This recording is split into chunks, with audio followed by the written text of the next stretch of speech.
আসসালামাইকুম দর্শক। আজকে চলে আসলাম আমরা হাতিঝিলে। তো হাতিঝিলের যে সৌন্দর্যটা সেটা তুলে না ধরলেই নয়। হাতিঝিলের সৌন্দর্য অনেক সুন্দর, সেটা আপনারাই জানেন। হাতিঝিল জায়গাটা সারা বিশ্বের মানুষ চেনে এবং বাংলাদেশের মানুষে গ্রামগঞ্জে যারা থাকে সবাই চিনে।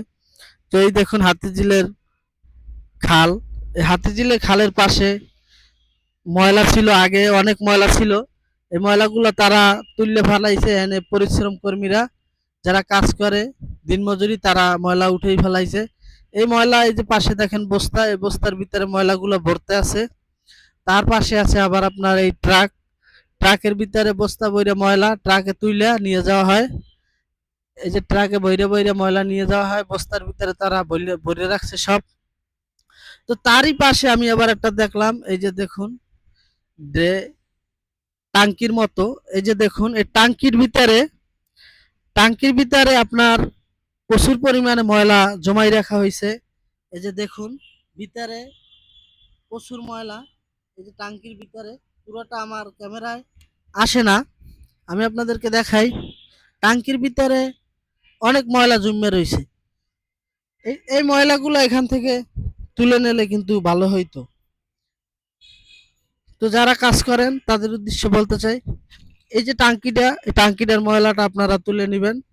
এটার ভিতরে ময়লা, অনেক ময়লা, কারণ এই ময়লা দিয়ে মশার সৃষ্টি হবে, ডেঙ্গু সৃষ্টি হবে। আপনারা ময়লাগুলো তুলে নেবেন এবং হাতিঝিল এরিয়াটা আপনারা সুন্দর করে বজায় রাখবেন এবং হাতিঝিলের পরিবেশটা, সৌন্দর্যটা ধরে রাখবেন।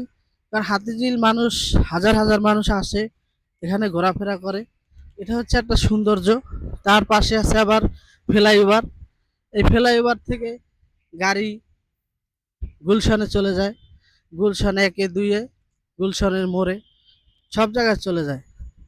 আসলে আগের বার যখন আসছিলাম তখন ময়লা টয়লা ছিল, এখন মোটামুটি ভালোই চিনে। ময়লা বস্তা বইরে বইরে তারা নিয়ে যাইতে আছে। এইভাবে যদি সৌন্দর্য থাকে হাতিঝিল, তাহলে আরো সুন্দর লাগবো। এই যে আপনি সাইডে দেখতে আছেন, সাইডে কত সুন্দর। এই সাইডে আগে ছিল ঘাস, ঘাস দিয়ে ভরা ছিল। যারা পরিশ্রম কর্মী তারা ঘাসগুলো সব তুলে ফেলছে, এখন সুন্দরী চিনে। এই যে পাশে দেখতেছেন ঝাড়ু দিয়ে তারা ঝাড়ু দিতে আছে। এই হাতিঝিলের সৌন্দর্যটা ধরে রাখবেন। মানুষ যখনই একটু হতাশ হয়ে যায় তখনই ফ্যামিলি নিয়ে হাতিঝিলে চলে আসে হাতিঝিলের দৃশ্য দেখার জন্য। আসলে হাতিঝিলের দৃশ্য খুবই সুন্দর, সেটা নিজ চোখে না দেখলে কখনো বিশ্বাস করা যাবে না। তো যারা হাতিঝিলের আশেপাশে আছেন, হাতিঝিলে আসবেন আসবেন বলেন, আসতে পারেন না সময়ের অভাবে, একটু সময় নিয়ে চলে আসবেন। এখানে যে সৌন্দর্যটা সেটা দেখতে পারবেন। অনেক সুন্দর হাতিঝিল এরিয়াটা, অনেক সুন্দর, সেটা নিজ চোখে না দেখলে কখনো বিশ্বাস করা যাবে না। আসবেন, দেখবেন এবং হাতিঝিল থেকে ঘুরে যাবেন। ধন্যবাদ, ভালো থাকবেন এবং আমার জন্য দোয়া করবেন। আপনাদের জন্য আমি দোয়া করব। সালাম আলাইকুম।